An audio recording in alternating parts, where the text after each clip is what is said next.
Now the question is, what am I thankful for? Well, I'm thankful for so much.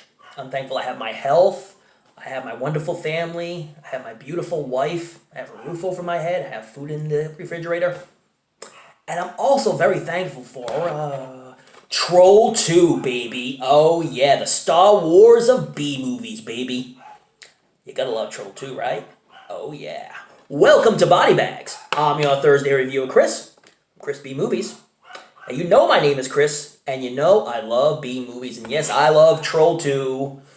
Yeah, this is like I said before, the Star Wars, the Star Trek. Why am I going sci-fi with this? Of B movies. Now I think Plan 9 from Outer Space is the Citizen Kane of B movies, or it could be the Star Wars, what have you. But I love me some Troll 2, and I'm thankful for this because this is the first time I had bought this on DVD. And this was the first copy I ever got. And I got the 20th anniversary Nilbog edition. I have seen this film for years, even before getting a copy of this DVD, but I never had a copy of it, and so this means so much to me. This is B-movie at its best. It's a 10 out of 10. There's my review right there. There it is on the cheeseometer. It's 10 out of 10, man. How can you not give Troll 2 10 out of 10 on the cheeseometer of being one of the most cheesiest, most fun-filled movies ever seen? Yeah, this should be on Disney. I'm telling you.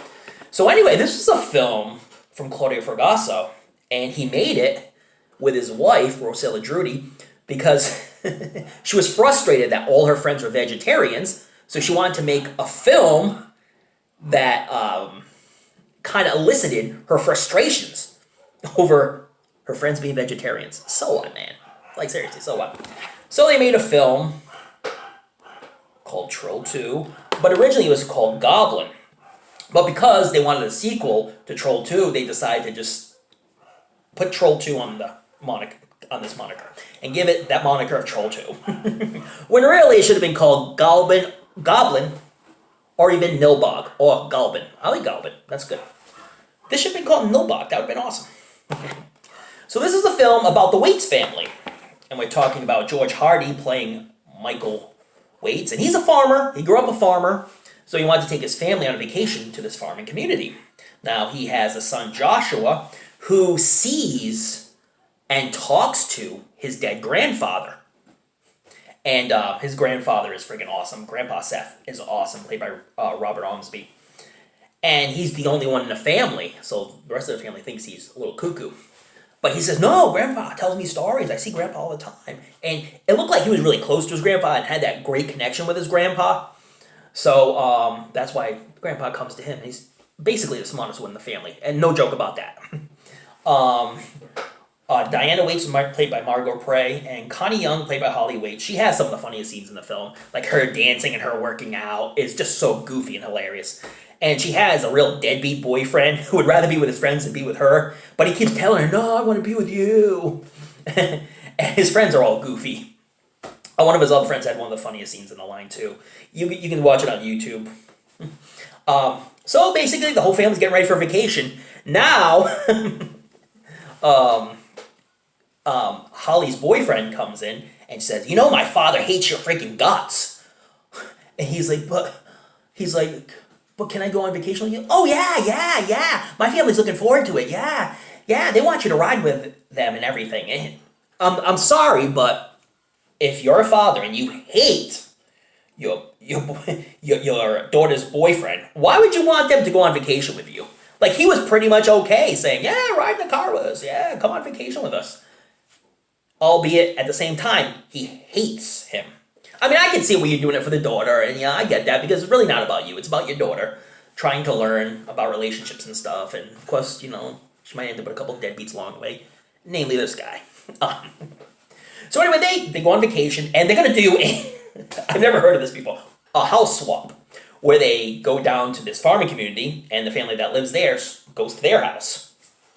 Yeah, and I've heard of wife swap, but I've never heard of house swap. So anyway, when they arrive there, they see Joshua sees Grandpa Seth outside. So he runs out to Grandpa Seth, and Grandpa Seth's like, don't go. So Joshua runs out and is like, what's the matter, Grandpa? And he's like, you don't want to go there. It's a bad place. Trust me when I tell you. So he's like, oh my God. And then out of nowhere, Grandpa Seth disappears and it's just some bum guy's like, so you're going to give me a ride? So Joshua runs back to the car. But now he knows that basically Nilbog is not a place maybe he wants to be. So once they arrive there, the community are really odd and really weird. They just kind of stare you down, don't talk much. And so they meet up at the house with the family that's going to go to their house. And this family is kind of weird. They'll just sit there and stare. They don't talk much. And and they just kind of leave and take off in their truck and dodge out to the Waits' house. So they go in. Now you walk into a house that you've never been to before with a family that just left, and there's like a big spread of food. Very red and green type food. Plant-based, right? Yeah. That's where we're going here. So the family's getting ready to eat, but Joshua was like, no, don't eat the food. I don't trust this. And then he sees Grandpa Seth, and Grandpa Seth kind of agrees with him. Yeah, you shouldn't eat this because bad stuff's going to happen if you eat this food. This green and red food. It's like a green punch and a red punch, kind of weird. And all the food's green. I would not eat it. I'm sorry. I think something was up by looking at the food. But the family's going to eat it anyway. Again, Joshua being the smartest one in the family kind of tells them you should be eating this green food. But they're doing it, so he stop motions the family, and he just goes up and he pees on all the food. I can't make this shit up. So when, I don't know how you can pause, but Grandpa Seth works out a deal where you can pause people, apparently. So everybody's pausing, he pees on all the food, and then he brings it to real time, and then the fathers punish him, send him to his room. Then, we go to Holly's boyfriend, who's with his friends, and his friends are basically being picked off one by one by these, not trolls, but goblins, who are disguising themselves as people. They basically feed them food, they eat it, they turn into a plant, and then the goblins eat them up. They meet up with this like evangelist guy who has all the townsfolk in, and he's saying how he wants to eat all humans and turn them into plant-based and just eat them all. And it's basically a way for these goblins to eat is to make humans eat their food. Like I said, they turn them into plants and they eat them, and that's how they survive. So without humans, they can't survive, obviously.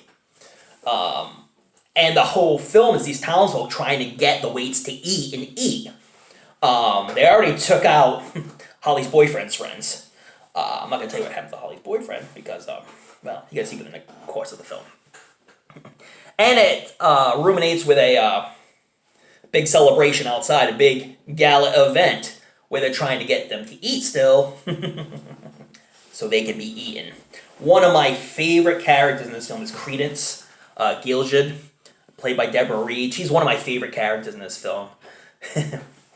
She has this whole like little laboratory. She's kind of like this leader of the trolls, or goblins, or nilbogs, whatever you want to call them. And she has these like home remedies that just turn people into plants, all types of funky little plants, so that way her goblins can feast.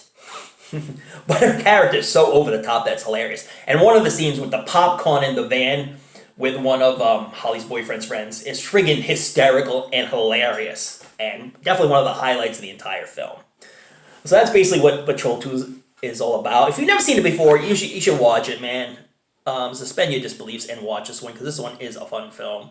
They made a documentary that's incredible and awesome, Best Worst Movie, where we find out that George Hardy is actually now a dentist. Who plays Michael Waits, the father in the movie. And like I say, directed by Claudio Fragasso. He wrote the screenplay, but he did it, like I said, in broken English, because he didn't understand a lot of English, and he expected the American people to speak that, and they tried their best throughout the course of the film. Like I say, I love Deborah Reed. I think she's fantastic. She knew what she was getting herself into, and she played it to the nth degree, her character of Drusilla, of Credence Gilead. She looked like a Drusilla, though. Don Packard, who played the drugstore owner in the movie, was kind of some dude who just kind of showed up, but he had real mental health issues, like real mental health issues. So his character in this film was not too far from the real Don Packard. Yeah, wow. But like everybody look at they're having fun in the film. They kind of knew what the film was about, was kind of going to be, and they didn't expect an Academy Award winning film with this one. But it's still fun, and it's definitely one of the greatest, most enjoyable B movies ever. It's a quick watch. It's an hour and 39 minutes. Whoop-de-doo. But it never overwhelms its stay. It flows beautifully, and it's so much fun. What can I say? It's a 10 out of 10 on the cheeseometer. You can give it your own rating. Everybody's got different ratings. Maybe some people won't like it, but I love it. And I'll always love it. And I'll always be grateful for Troll 2. Yes. One of the greatest B movies of all time. And that's all I gotta say about that. Wishing everybody happy holidays. Big holidays are coming on the way, so enjoy yourself. Enjoy family time. And enjoy buying them presents, because Christmas is coming soon. Oh, yeah. And if you don't, ask Santa for Troll 2, right? It's on Blu-ray, and it's on DVD, and it should be on 4K soon. That's what I'm saying about that. Anyways, thank you so much for watching. Check out all the other reviewers. They're going to bring great stuff here this week. It's going to be a fun week of what we all are thankful for. Please subscribe to BodyBags, and of course, Crispy Movies. Like if you like it, and I'll see you next week. Never know what I'm going to bring, but I'm going to bring something fun, that's for sure. Don't forget to watch those late-night horror movies. Read up on the latest Fright Mags. But please don't forget to tune in to another episode of the show we call BodyBags, or I'll send you to Nilbog and have some Nilbogian trolls, goblins come get you.